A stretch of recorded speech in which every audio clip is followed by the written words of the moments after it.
Welcome to Cosmic Comics, Games and Collectibles, your zen of geekism.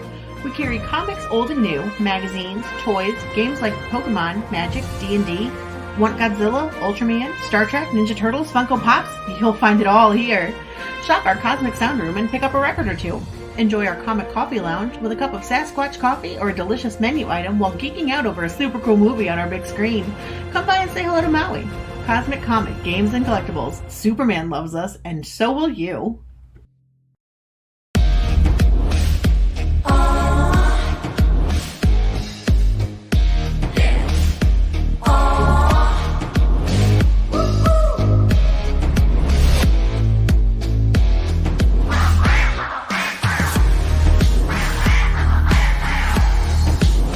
Your favorite podcast, it's Critical Plus.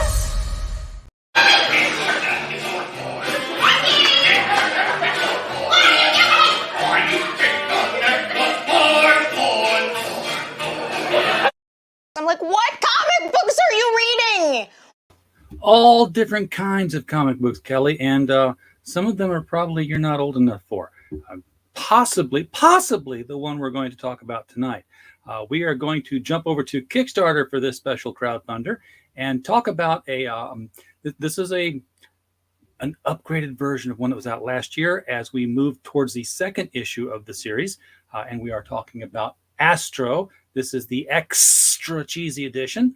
And to help us further understand exactly what it is we're diving into here, to get a slice of ASSTRO, we are going to talk with creator Bleu Riddle. Bleu, welcome to the show, sir. Thank you so much for having me on. I appreciate it.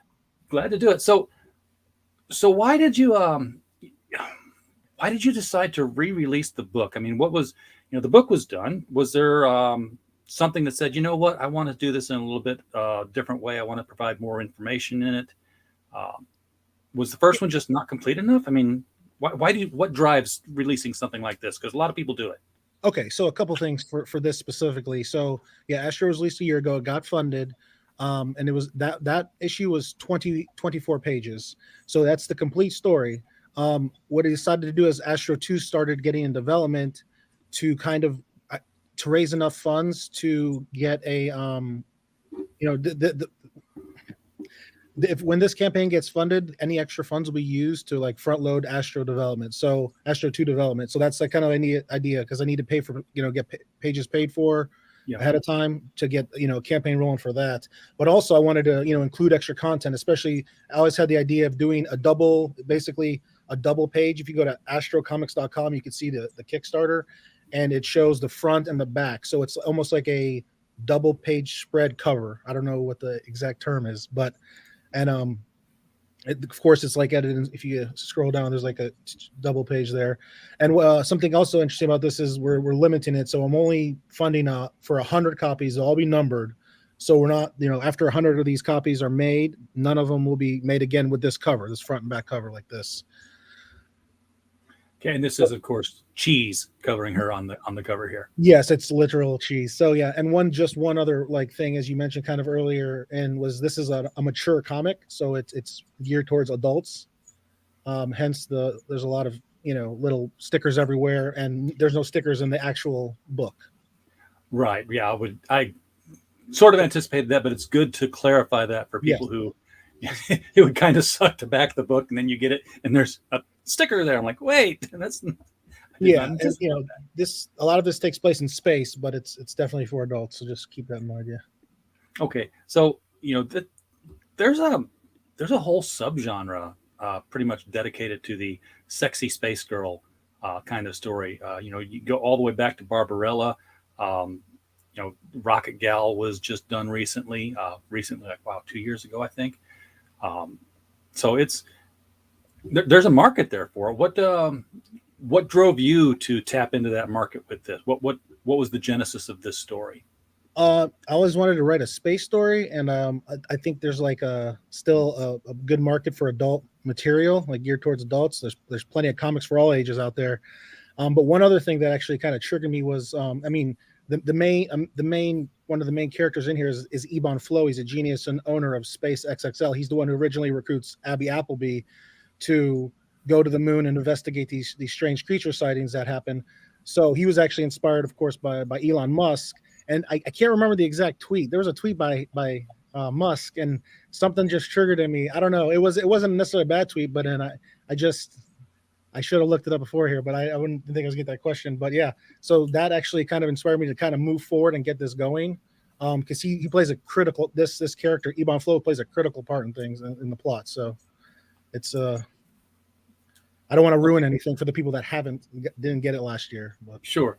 So her space exploration, it's not like way out in the galaxy. It's kind of close to home, cosmologically speaking. She's going to the moon.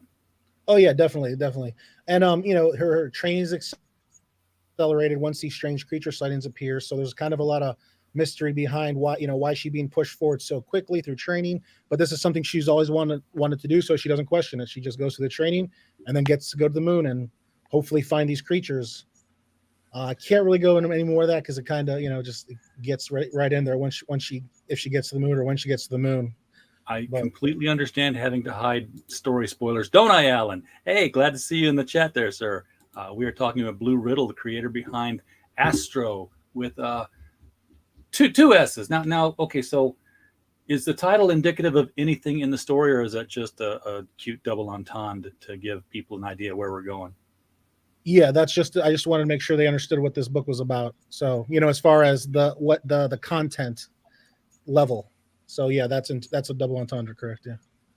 Okay, so obviously there's a lot of gratuitous nudities. Is this the kind of thing we would have found in Penthouse comics when they were out, or is this a little bit tamer than that? I mean, oh no, I think it might be a little more than the Penthouse comic, a little, but a tad above that level, yeah. Okay, so my video that I grabbed for The Internet is for Porn was on the nose for this one. Yeah, you got it. Okay, good. Well, that's well, it all serves a purpose, and for those who read the story, they'll understand. Actually, there is a market. Now this is on Kickstarter. This is not on Indiegogo. Did you originally go to Indiegogo with the first one? Yes, I originally went to Indiegogo in the first one. I wanted to change it up. We actually reached two crowds with the first one. I was able to get sell a few more copies on a Kickstarter after that first Indiegogo. So there was more exclusives. However, the biggest difference of the Indiegogo, since that was the first ever one, that had all the exclusive stuff, where the one at Kickstarter, to kind of see what the Kickstarter crowd was, what their appetite for something like this was. We just kept everything very simple with the rewards, just the books and whatnot. Do you recall which one went better? I think the Indiegogo did originally. The reason I ask is because one of the things I always hear about the two different platforms, aside from the whole I'll never go to Kickstarter and Indiegogo's for fascists, is the markets there.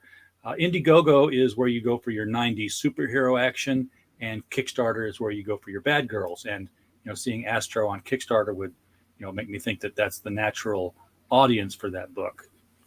Oh, see, and I thought the reason for putting it on Indiegogo, because I thought it was going to get denied from Kickstarter, until after the campaign finished. I started seeing a lot more, I guess, adult content, and they seemed to get more, I don't know, like loose. I don't know, but yeah. So that's the reason I went to Indiegogo, because I didn't think this was going to get accepted by Kickstarter. So yeah. Oh, trust me. When I was first looking at this about Kickstarter started suggesting other things to me, and I'm like, wow, Black Rabbit. That's yeah. There's a lot on there now, so I don't have an issue. I don't have any qualms about trying Kickstarter. Yeah. Nope, and I don't think that they have any qualms about having you on there either. Yeah. So we got some. You've got some pinups that are going to be in here too. These are cosplay. This is your character cosplaying other characters. Correct. Yeah, this is kind of like a Halloween cosplay. They decided to dress up as, of course, Dorothy, Scarecrow, and these little these other unidentified creatures just dancing around. And then to the right of that, I actually had a different artist do a pinup, kind of like a with Abby Apple being an unknown person, an unknown creature, just this little James Bond-ish type of thing. So, now, who is your artist on this? So my primary artist is an artist, but it goes butterflies on Instagram. It also on Twitter, and then for the anime style pinup, I found somebody on Fiverr to work with, a collaborator. This first name is like Arthur. That's Okay. Are you working with the same artist on book 2? yes, and that's one of the reasons. So like we have to work together on this as far as like the script is done for the rest of the book, the rest of the whole the series. It's just the art takes some time, and then I'm using the same artist because we have a that's our agreement to kind of continue this till it's done. So Okay. And when is it done? I mean, is this a long running arc you've got going, or? well, it's meant to be 3 issues in total for the entire story, and that'll be at the end. I'm thinking about ASSTRO 2 to just kind of bulk it up and finish that, and it'll probably make it just 48 pages and be done with the series and the second one, because I could probably do that. It just depends on the reception of based on this, and then kind of what it looks like for signups for the second one. Well, you were at 950 of your $669 goal. 669. Come on. I had to this time. I had to go out. They wouldn't let you do a $69 goal because it had to be over 500. Yes, yeah. That would have been a better one though. Yes. So we were actually higher last week, and I understand backers, it's ebb and flow. So like we already reached the first stretch goal, which is $9.99, and everybody was going to get a free metal trading card. They still will, even if we went down, but that's fine. It's happening anyway. But what's cool is I added a second stretch goal. If we get to 1,500, I'll be able to add five more pages, full panel pages of story that'll bridge ASSTRO 1 and ASSTRO 2. So it'll give everybody basically a preview what's to come in ASSTRO 2, but it's a main part of the story. It's just a mini bridge. So that would be great if we can reach that. That's the next stretch goal, 1,500. All right. And gosh, I had something on the tip of my tongue there. Now I can't spit it out. You've only had the thing up for 5 days, though, right? Yeah, I started 30. Yeah. Oh, I know what it was. Your metal cards, are you using the same artist to do the artwork for those, or are you getting guest artists to do different shots?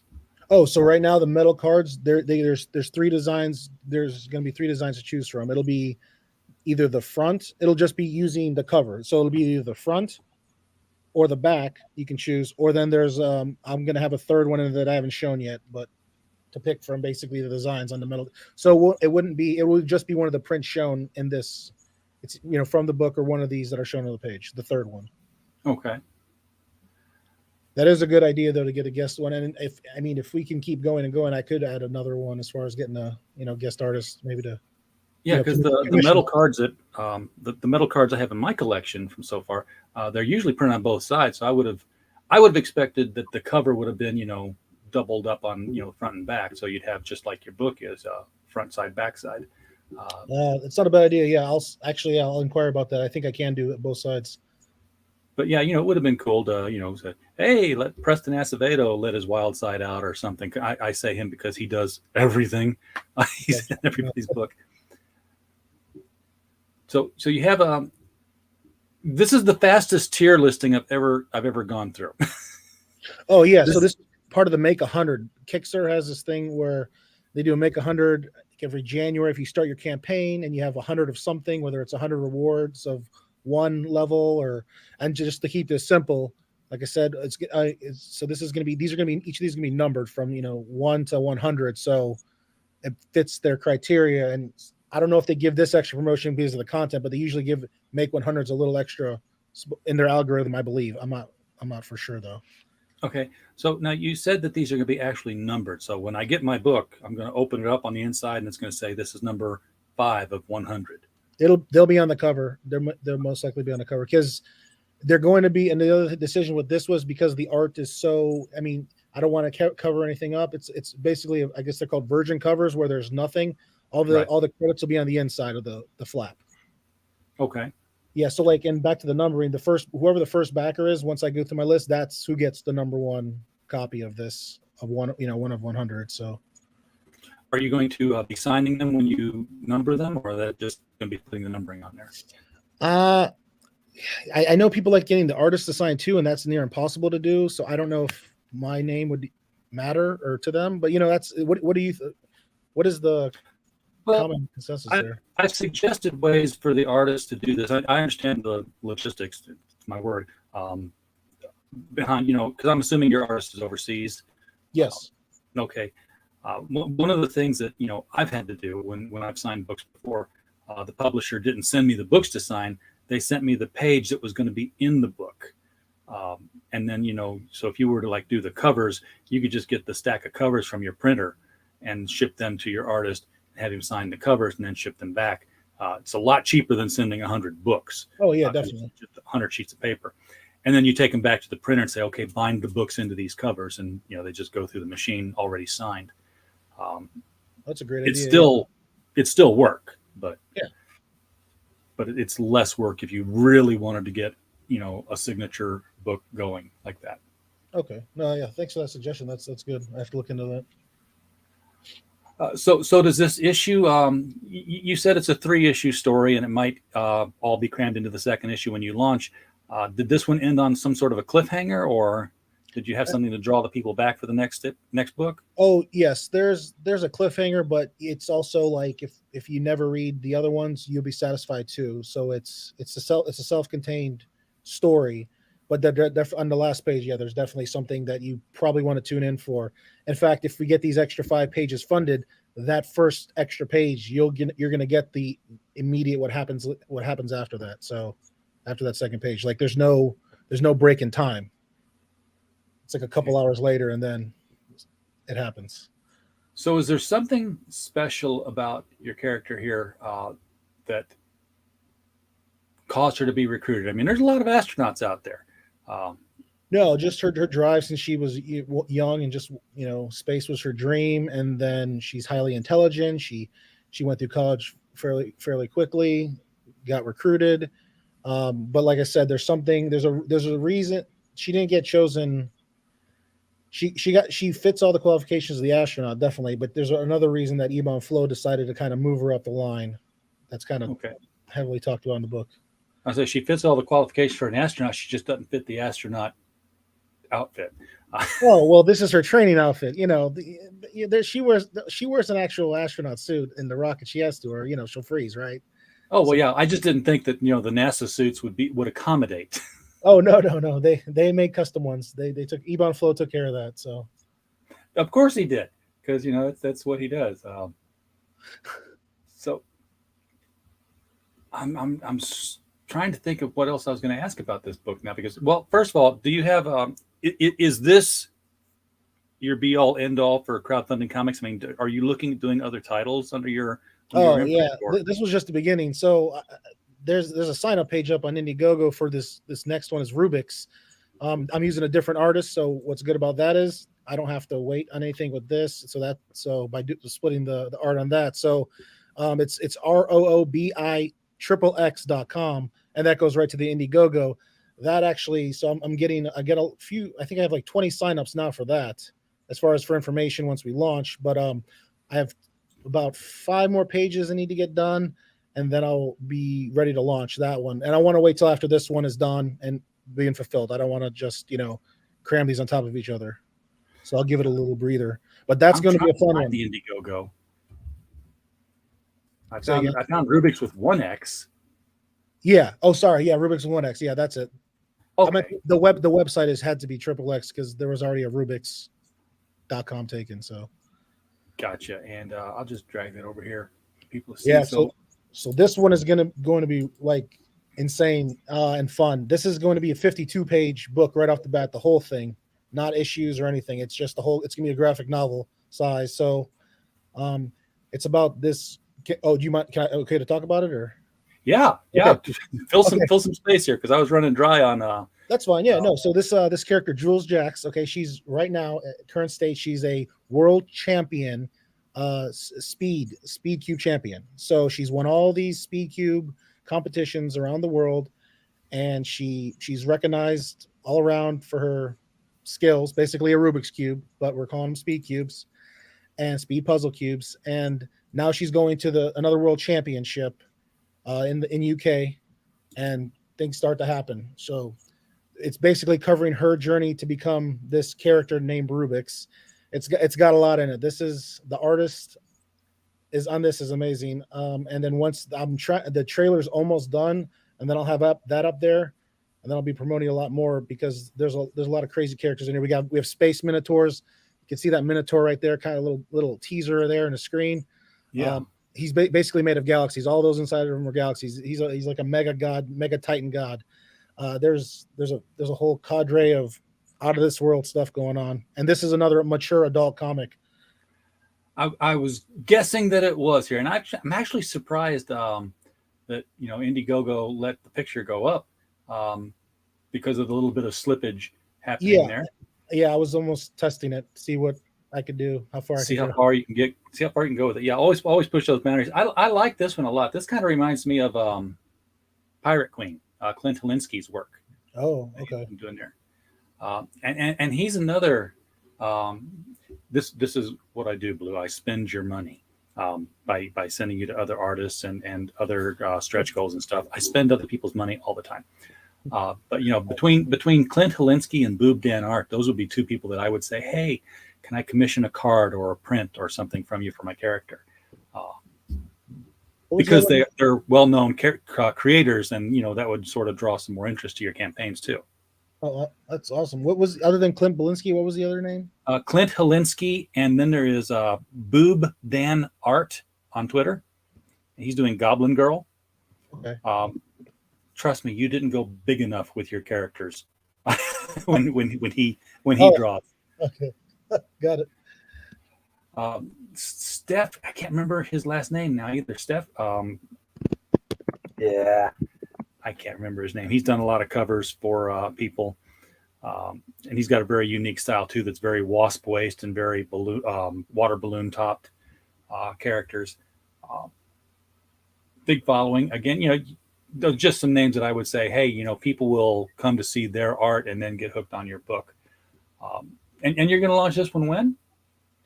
Look, hopefully in March. I just want a few more pages done to make sure I want to show enough on this campaign so everybody knows what it's about and it's how big it's going to actually be. That's how you do it, folks. Thanks. That's awesome, man. You just sign up and don't forget, you're going to get an email after this that says, did you really mean this? And you got to click on that. You don't really have to click on it. I have to say that because I've gotten spreadsheets before from campaigns where it's like, hey, everybody who signed up gets a poster. I'm like, well, okay, the spreadsheet says confirmed and not confirmed. So they've got you on the sheet. You don't really have to confirm if you don't want to. But yeah. So for this, I teamed up with an artist named Rick Barrett, and he's local to Florida. So he's actually like a caricature artist that goes travels conventions, does really well. His art's really just unique and different. And then I collaborate. Really like it. Yeah, I collaborate with him on this, and the colors are wild. Like, yeah, this is he did a lot. And then like I said, this is gonna be 52 pages, just glorious, just imagery and riveting story. And it's a one and done. It's the graphic novel, and there you go. Yep. It's kind of like I know there were shows in the 80s that were inspired by the toys and games that took people into outer space for the big competitions. It's kind of like Pokemon if you had a rocket ship. And this one's in space too, like Astro. They're not they don't share the same world though, but that'll be kind of cool. No, I think the characters are very, very vastly different too. I mean, this cosmic bull here, he's made up of galaxies. That's his name is Mino the Minotaur, so he's badass. Actually, he's I couldn't show this whole picture, but you'll see it in the book. It's wild. Very nice. So launching in March, do you know when this one might be delivered? Base probably because of my printer, and I already got warnings about like supply chain issues with paper and certain things. It's going to probably be June or July to be safe, but I'm always shooting for, of course, earlier. That's actually fairly soon. So yeah, and that's the other thing. We try to ship these out quick, and that's why I might even have to push it back. I was even thinking about making this 60 days so we can continue, because all the pages aren't done. I'm front funding it now with what I have and like some of my reserves. So I am getting, we'll have like 20 pages done, but I want a little more so we can, put that delivery date a little sooner. But once again, I don't want to over promise. So I'll probably give it enough Sure. padding. All right, so that's 2 books that you got. That's the start of a company. Yep, that's the plan, and I can't wait to start on the third thing. That's why I'm trying to finish these up, because these are good stories. I love them, but I got a lot more to create. So you've got a third one in your mind that you're going to be launching. You think later this year, or I have way too many. I just need to find artists and get that funding so I can pay the artists. Yeah, that's the thing that I keep trying to drive home on a lot of these streams, is that you're already out of pocket by the time you start funding a campaign, because you had to pay somebody just for the art that you've got on the screen. And all these people that say, your book should be mostly complete before you launch a campaign, defeats the purpose of why the crowdfunding platform exists in the first place. Yeah.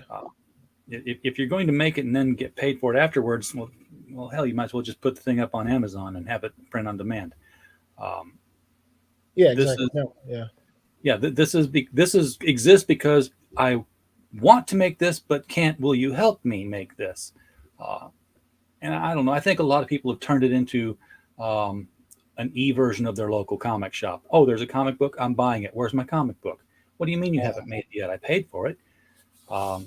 That's not what Indiegogo and Kickstarter are, people. Now, that's not to say that the more you have done isn't better, because you'll get more backers, but there's a happy medium somewhere in there about how much you can have done and how much when you should start. Yeah, that's what I'm shooting for, 50% of the book being done, and then for the launch, so I can put that so everybody gets some confidence there that it's going to happen. Yeah, 50% is even higher than I would expect somebody to have, but as long as there's confidence that you're going to get it done, and people, and if you've already fulfilled ASSTRO #1, this is a remastered version of it, so you've done fulfillment. People should realize that it's not your first rodeo now.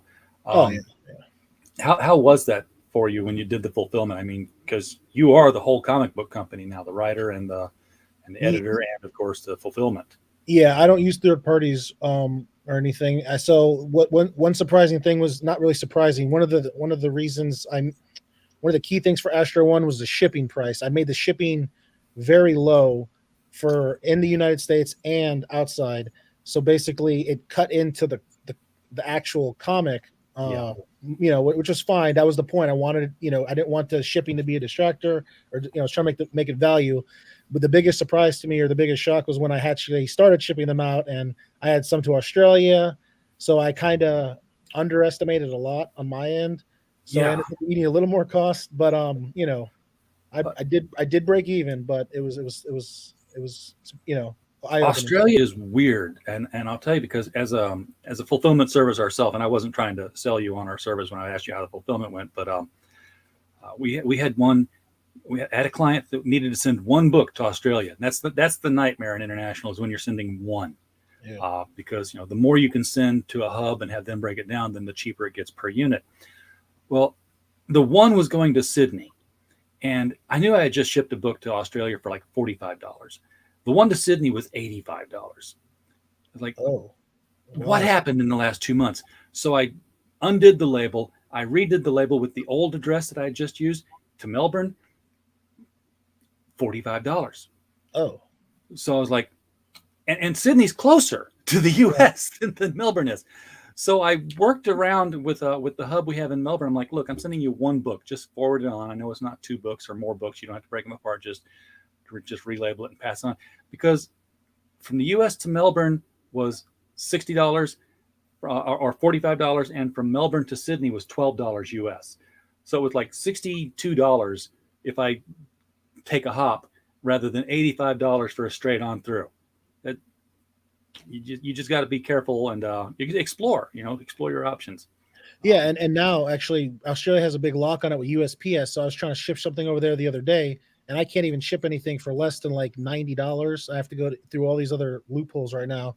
Yeah, So you can't ship with USPS to Australia or Switzerland is the last I've heard, okay. which is where our European hub is. We've always used UPS for international, though. We use Pirate Ship if you ever want to. When you're ready to fulfill, they use UPS as well as the USPS, and they have these discounted rates, which is why I can go to Australia for $45 because they cut it down. Got it. Okay. Oh, thanks. Yeah, that's all. We have 3 different companies. We just got 3 logos from Jason over at sci-fi4me.com. He helped us out redoing our logos. So we still got the Critical Blast big badge, but now we've got the Critical Blast Logistics, the Critical Blast Publishing, and the Critical Blast Consulting, which is pretty much mostly free service, which is what I was just doing right here, saying, hey, watch for this. This is a thing we found. You might want to try doing that. We're still kind of building that up, see how it's going to work. Because we've had a lot of people that just come in and ask questions, say, hey, we know you do this. Can you help us figure this out? And I'm like, yeah, I'm spending a lot of time doing this. This should maybe be a business. So Nice. we'll see how it works. Anyway, man, this looks good. I really like this one. And now I'm signed up and I can't wait to see it. See the launch. And when you do launch, we hope you'll come back. Oh, yeah, that'd be great. From top to bottom again. Yeah. And Devil Flyer, you're coming in right here as we're coming in for a landing. Glad to see you out there. Is there anything about either of these books that we didn't touch on that we should? Is there something I didn't hit on?